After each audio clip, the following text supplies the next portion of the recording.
She's gonna kiss me. I used to want to kiss the girl gremlin with the lipstick. Talia's taller and has boobies. No, okay. Just concentrate.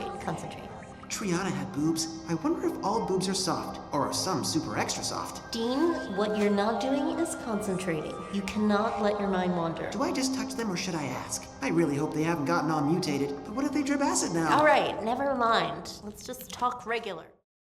What Color Is Your Cleansuit is the season premiere of Season 5. It first aired on June 2nd, 2013, and was written by Jackson Publick and Doc Hammer. In it, Dr. Venture is tasked with creating a ray shield for his brother's Gargantua 2 space station, but things go awry when radiation causes mutations amongst the college interns he's hired to do the job.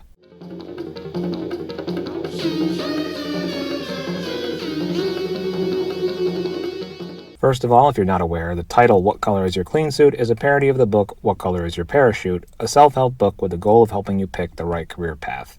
In reference to Dean moving into the attic, Hank says, "Oh, sweet! If Dean's pulling a Greg Brady, then ipso facto I am getting my own Hank cave." In a classic episode of the Brady Bunch, the oldest brother Greg moved into the family's attic.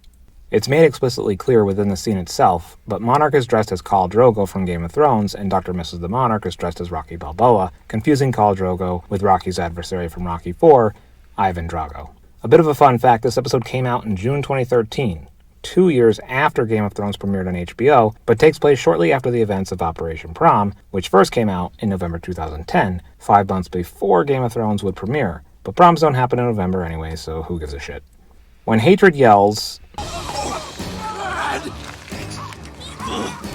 Student Green is made of people. We gotta stop him somehow! We gotta tell Doc! It's people! Student Green is made out of people! it's a reference to the 1973 film Soylent Green. Jackson states on the DVD audio commentary that the weird dissolve in this scene was his attempt to replicate the movie, but the weird transition was actually put in by a random YouTube uploader and not an actual part of the 1973 film. It's people.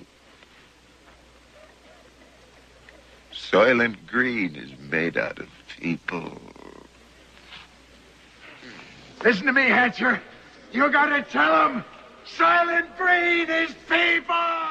When Monarch says, "Now he's wrecking the town with the power of a bull? Ain't no monster clown who is as lovable?" he's reciting from the intro to the old Incredible Hulk cartoon. Doc Bruce Banner, melted by gamma rays, turned into the Hulk. Ain't he on glamour rays? Wrecking the town with the power of a bull. Ain't no monster clown who is as lovable As ever-loving Hulk. Hulk. And when he refers to his own conversation with Dr. Mrs. the Monarch as heart-to-heart style repartee, he's referring to the TV series Heart to Heart about millionaire married couple the Harts who would solve a new mystery each week. In this scene, Billy and Pete quote from Raiders of the Lost Ark. They're digging in the wrong place. They're digging in the wrong place.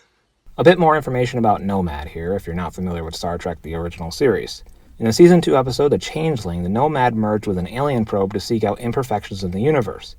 Jackson, Roy Kirk, your creator, is dead. You have mistaken me for him. You are in error. You did not discover your mistake. You have made 2 errors. You are flawed and imperfect. And you have not corrected by sterilization. You have made 3 errors.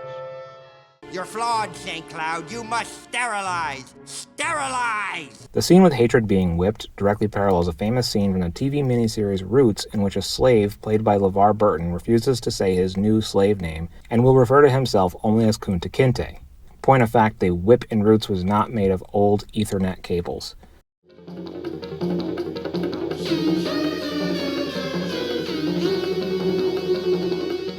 This episode takes place over the course of several months. The first chunk of the episode is all pretty close to the events of Operation Prom. Then there's a bit of a time jump after the first commercial break. During that time jump, a Very Venture Halloween takes place. After the commercial break, Dean references Halloween as he talks with Talia.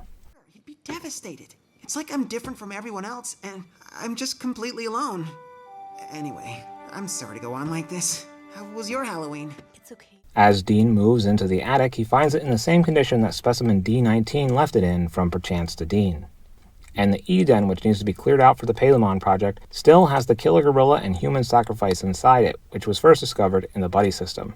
What is that? Okay, kids, so, ye den. Self-contained. We should probably get back to the campgrounds. Arts and crafts. This episode marks the proper debut of Augustus St. Cloud. Previously, he had a different voice and a very tiny part in Tag Sail You're It. Hey, cool, girly mags. No way! It's Buffy's own Sarah Michelle Gellar. And has popped up all over the place as a background character. He has the Quiz Boy set in his home, as seen in The Invisible Hand of Fate, and just to clear up any confusion, he is not the kid from that episode. That kid is named Todd. Still, he cheated! That's not what he wrote! Now, Todd, let's not be a sore loser. I'm not! That isn't what he wrote! He's a cheater! Cheater! Cheater! Billy says that Pete doesn't play with Robobo anymore, a callback to the robot companion he had purchased in The Silent Partners. What is that? Robobo, a robotic butler / manservant in the imposing yet familiar guise of Bo Duke. Don't act like we didn't talk about this. Well, we didn't. You asked me which Duke boy I like better. And you said Bo, so ta-da, Robobo. Yeah, well, I didn't think... After Dean wakes up with only a vague recollection of making out with someone, Hank tells him that sometimes checking his watch works for him. A callback to Hank similarly forgetting the loss of his virginity, and everybody comes to Hank's. Guess what? I had sex! Ta-da! What was it like? Okay, it's kind of like naked skydiving into a mountain of warm whipped cream. Yes, that good! I know!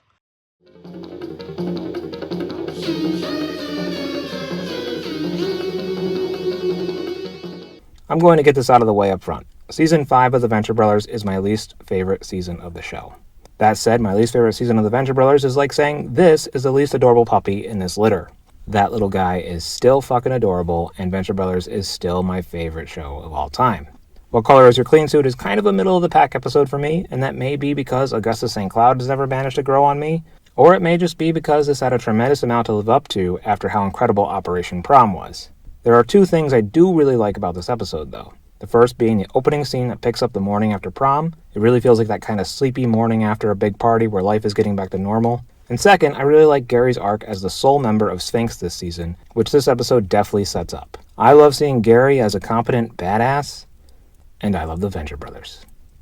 As always, thank you for watching, and go Team Venture! Tune in next week for Venture Libre. If you dug this video, share it with a friend, and if there was some huge glaring thing that I missed in this video, follow me on Instagram at Ventureverse Guide to see these videos a week early and offer your input before I upload the final product.